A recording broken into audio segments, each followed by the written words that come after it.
In Pennsylvania, emergencies and disasters happen frequently. While there is often loss of property and economic impacts, the public health and medical consequences of disasters can be life-threatening. In this episode of Freedom from Fire, we'll talk to the groups that are there for us when disaster strikes.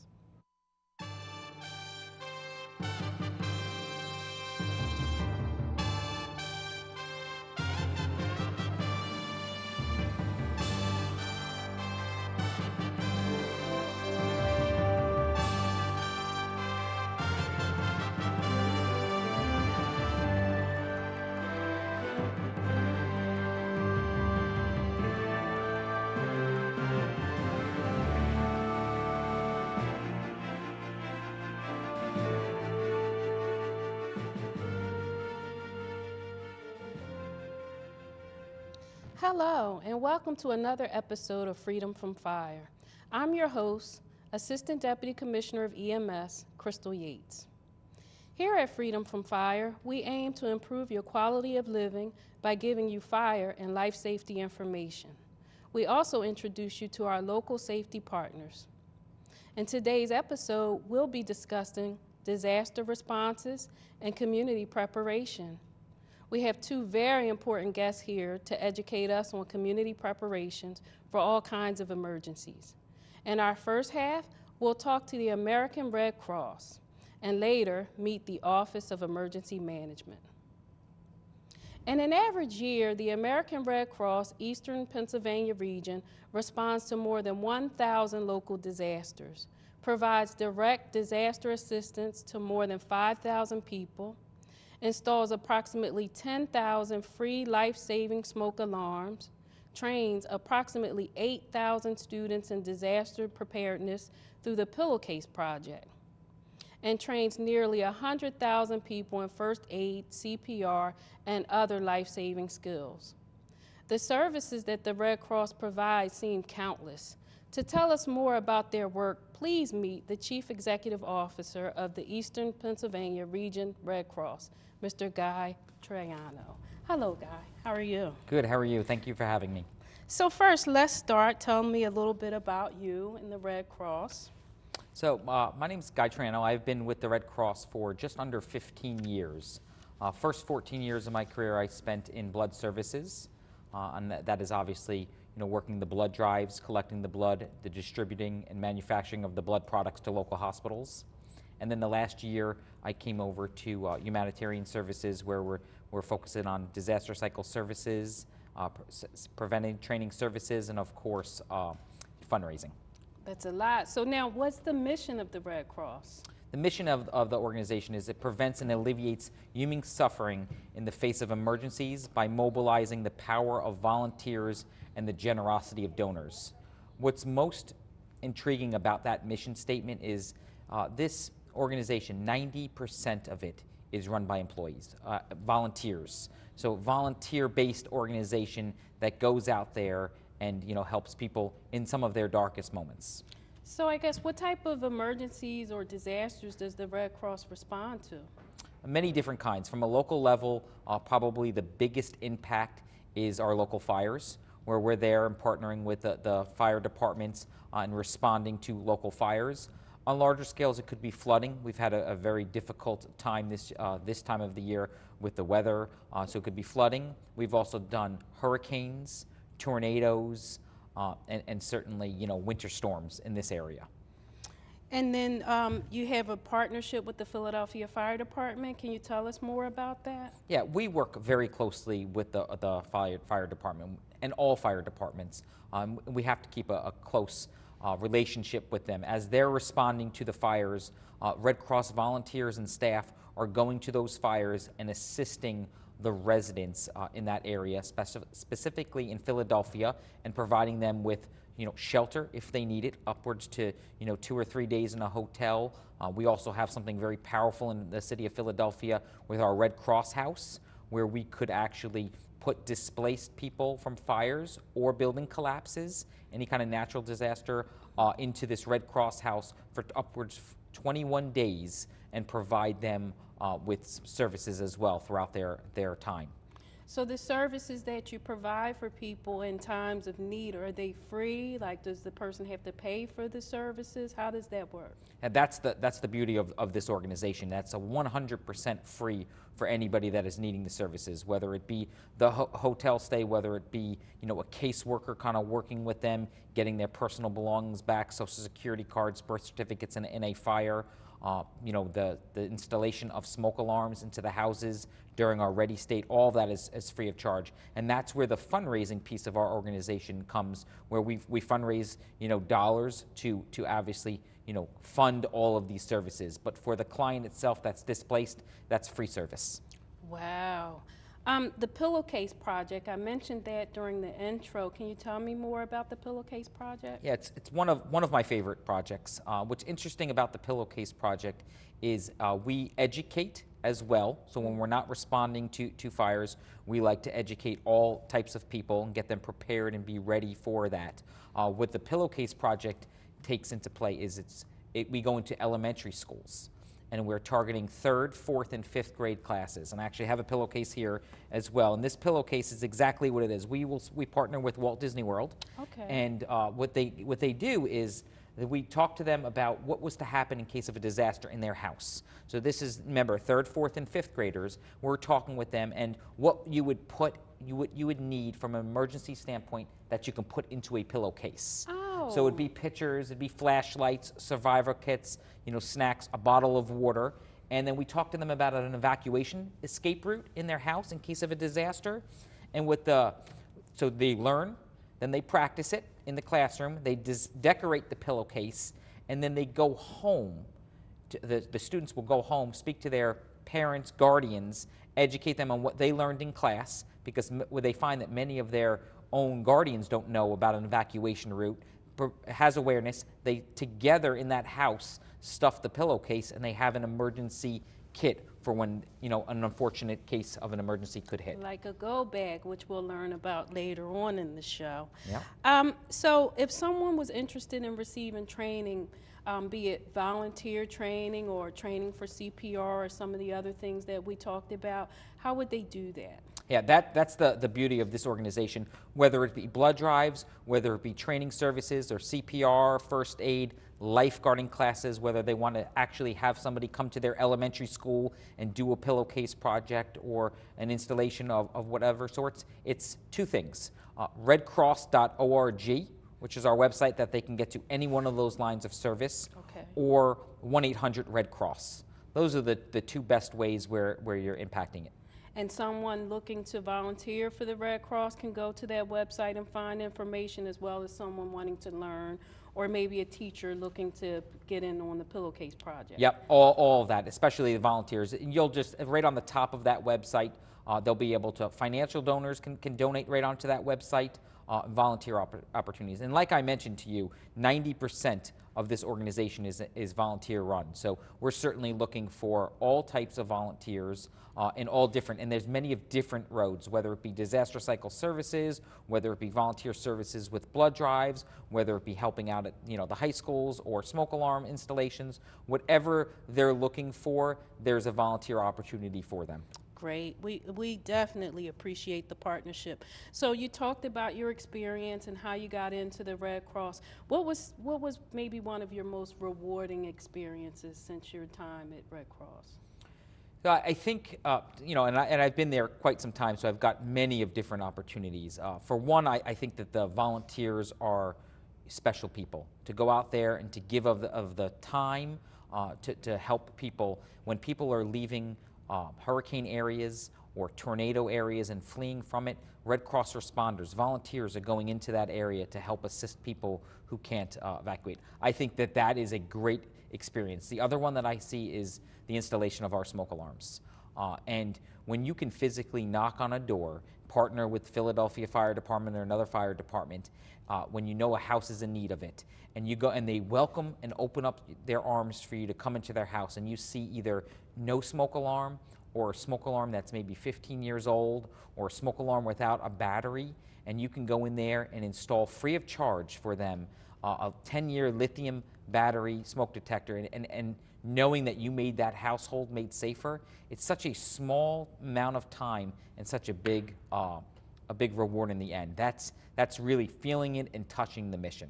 Exactly, being able to save a life, to prevent someone from losing their life, and then also the rewards of coming in when somebody is at their worst, their lowest, and helping them to get their medications or to have a roof over their head. I'm grateful for what you do at the Red Cross. Thank you very much. Are there any other things that you'd like to tell our audience about Red Cross before we go? We got time for maybe one more. I would say that there's different lines of service. We have our service to armed forces, which is also extremely important, where we're actually helping military families. That's how our organization started years ago. We will actually, we have a No Vet Dies Alone program, where we'll actually have trained mental health specialists that are there with the vet, that might not have a family member that can lead bedside, and there's volunteer GENs that do that. Blood drives are always an opportunity to help out, whether you sponsor a blood drive or whether you're looking for a location to donate blood.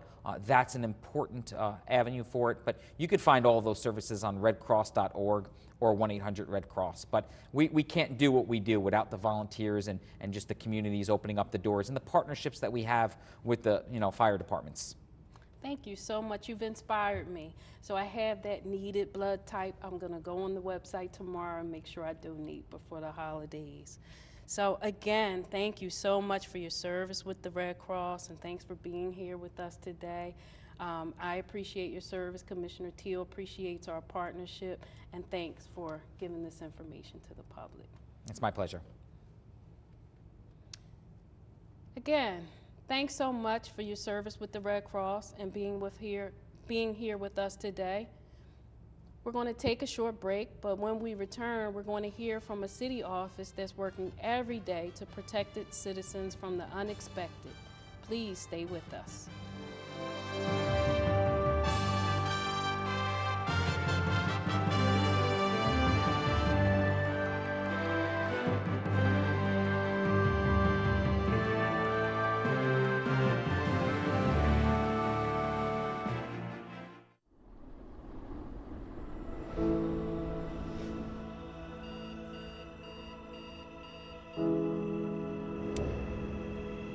Wake each morning and get lost in the adventure, knowing that you will be ready for wherever the day takes you. Learn from those willing to teach. Their wisdom and their strength will become yours. They will impart to you a tradition of education nationally recognized for its value. A tradition worthy of your best efforts. As young men and women of LaSalle, we will invest in you the guidance to blaze your own path. To go forth into the unknown with new certainty. To realize your full potential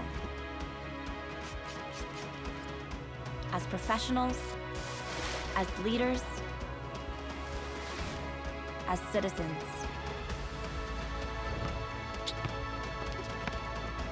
To take up your place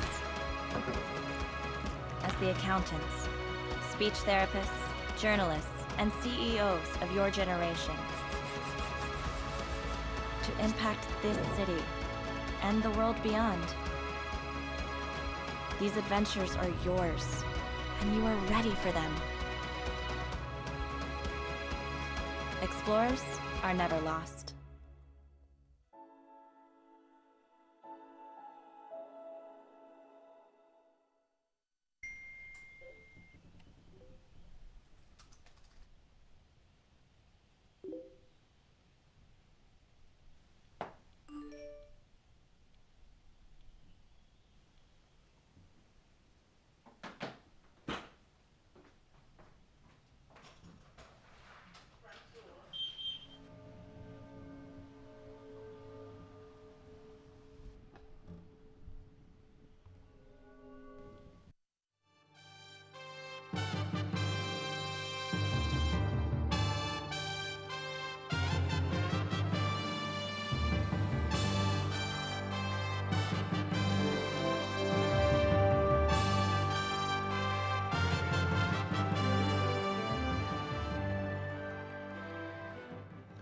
Welcome back to Freedom from Fire. I'm your host, Assistant Deputy Commissioner of EMS, Crystal Yates.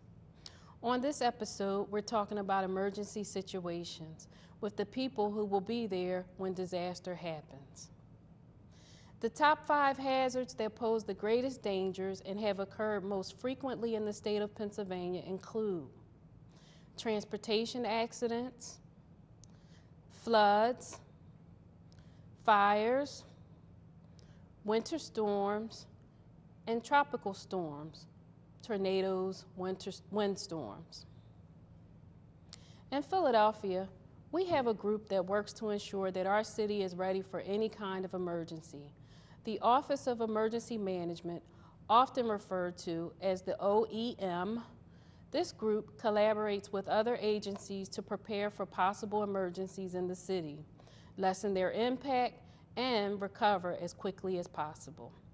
Joining us today is the Community Preparedness Program Manager in the Office of Emergency Management, Miss Lynn Fisher. Hi, Lynn. Hi, how are you? I'm well. How are you? Good. I just want to say that I usually tell people in my workshops that if I'm on TV, things are going really, really wrong, but don't panic because it's good today. It is We're all good right. today. Thanks for being here. Thank you. So, why don't we start with you telling us a little more about you? Oh, okay. I have a degree in outdoor experiential education. And how that has to do with emergency management, I'm not quite sure. But I went 9 years ago to apply to a 911 dispatcher position, and I was in Texas, and the woman in my interview told me that I had maybe too much attitude. Too much attitude. And then she said, but I think you can solve a problem.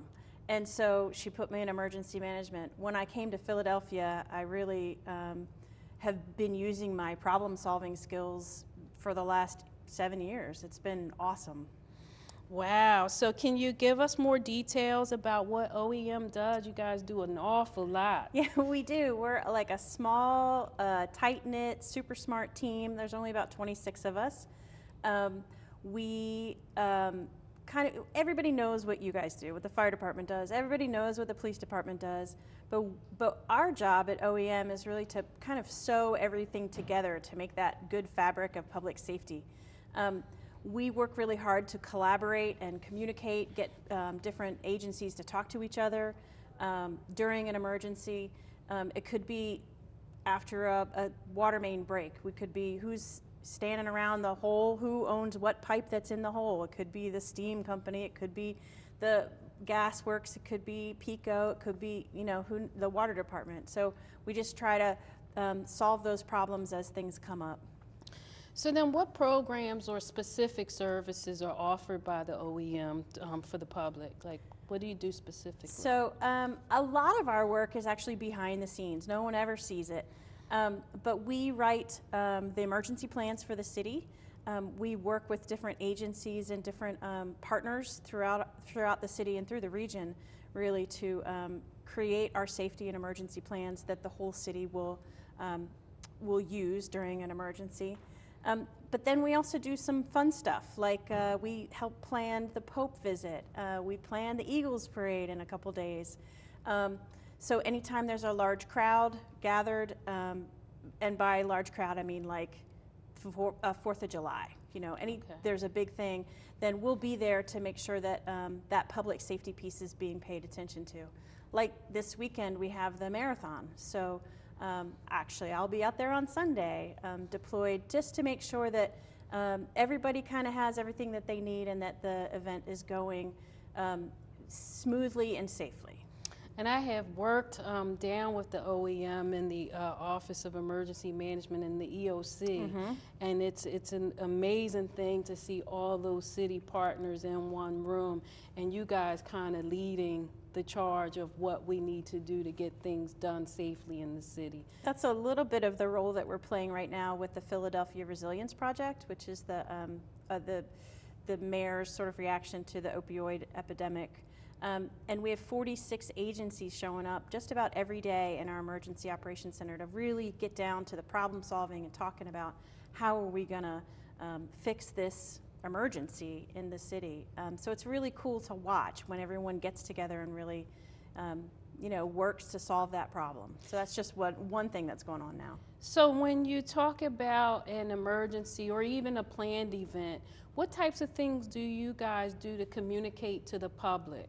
Couple different ways. So we send the EAS message, the Emergency Alert System, which is the one that kind of goes over the TVs and the radio. Luckily, we don't use that one very much at all. We also have Ready Philadelphia, which is a way that you can sign up and get alerts from us. So they will come to your phone or your email, and it's really simple to sign up for that. You can go to our website, or you can just text Ready Phila to 888-777, and then you're put into the system. You can get weather alerts, you can get SEPTA alerts. I wouldn't sign up for all the SEPTA alerts because you get a ton of them. You can get you know, anything that's happening at the refinery, or anything that's happening at the prisons, or anything that's happening flooding wise along the rivers. Are people able to refine those things that they sign up for? Yes. Okay, and it's easily done? That's what I hear. Yes, it is. Okay. Yes, Okay. it is. So I'm thinking about the people in California right now and them trying to evacuate from these horrible fires.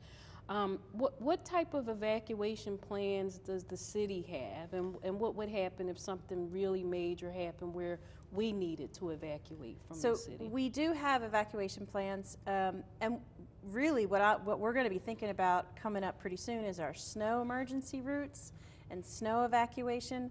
But we do have our evacuation plans. Most likely you will hear everything, sort of the direct routes that are open, the best roadways to use on the media during an incident. So on your handheld radio, on your phone, social media, the regular news media, we work with our partners in the TV stations and radio stations to get the word out when something is going on and where we want folks to go. Oh, so if something happened, you would give those specific directions Yes. over whatever media you chose Yes. to use, Yeah. or multiple media, right? Right. So how can somebody prepare themselves for an emergency, either a large-scale emergency or even something that just happens in the home? Yeah, I mean, I have a house with kids, so it feels like I have an emergency every day. So just being ready. So the things that, a little bit what Guy was talking about with the Pillowcase Project, one of the things that we teach folks is to create a go bag. And so I have one here, looks like this. Okay. And we want you to put just a couple simple things in it. And so that's like an extra set of keys, car and house keys, a little bit of money. I said I have kids. I have a 15-year-old, so I don't put a lot of money in there because They find it. she gets a nice lunch if she gets it. But and then a copy of your identification card and a copy of your lease or mortgage and your insurance information. And thinking about those folks in California, they've been asked to leave their homes.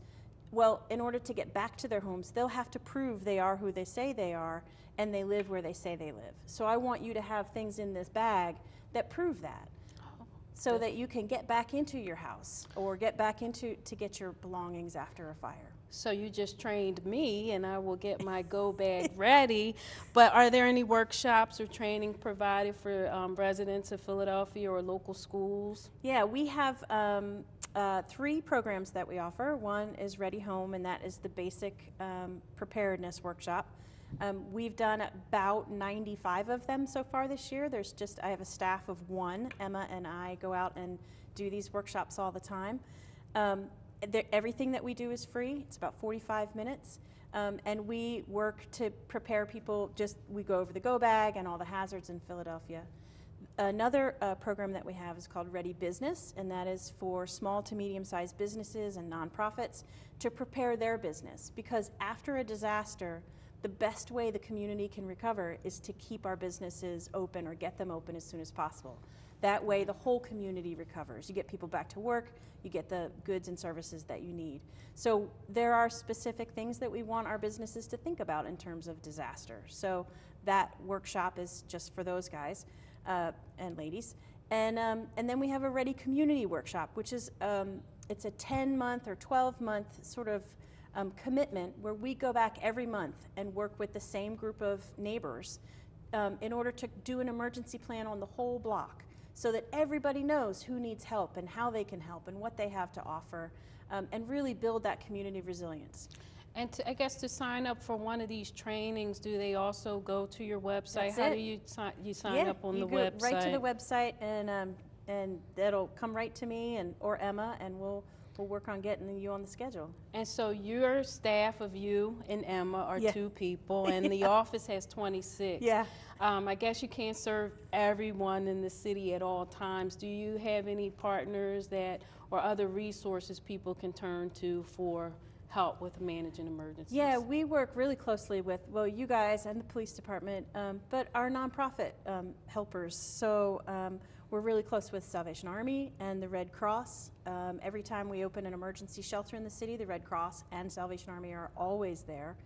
Then we have our VOADs, which is Voluntary Organizations Active in Disaster. That's a lot of different nonprofits that all come together to work on disaster relief. So we rely heavily on those partners because they help us reach everybody. Well, I know that I've been in the EOC multiple times. I'm down there working with the Mayor's Resilience Project. Is there anything else you would like to tell our audience before you leave? It's been such a pleasure having you. Well, thank you. I think, we have the marathon coming up this weekend, which is super fun.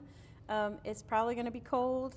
Make sure that you're out there cheering on those people who are crazy enough or maybe brave enough to run that far and push themselves. So we'll be out there. You might see us on our command bus, sorry. And then it also might snow. So let's get ready for snow. Think about what's coming up. Remember, if you've been in my workshop, it's not eggs, bread, and milk I want you to get. It's I want you to go buy cereal. Cereal. Thank you. Yeah, you're welcome. Thank you, cereal. I will do that. Thank you, Lynn, for Thank you coming. so much. We really appreciated having you. So remember, if you would like to find out more about LaSalle TV, you can check out our social media sites. And if you are interested in learning about the Philadelphia Fire Department, visit our Facebook, Twitter, and web pages. I would like to once again thank our guests for joining us today. I also would like to thank you for tuning in and watching. So until next time, remember, fire is everyone's fight. Stay safe and remain free from fire.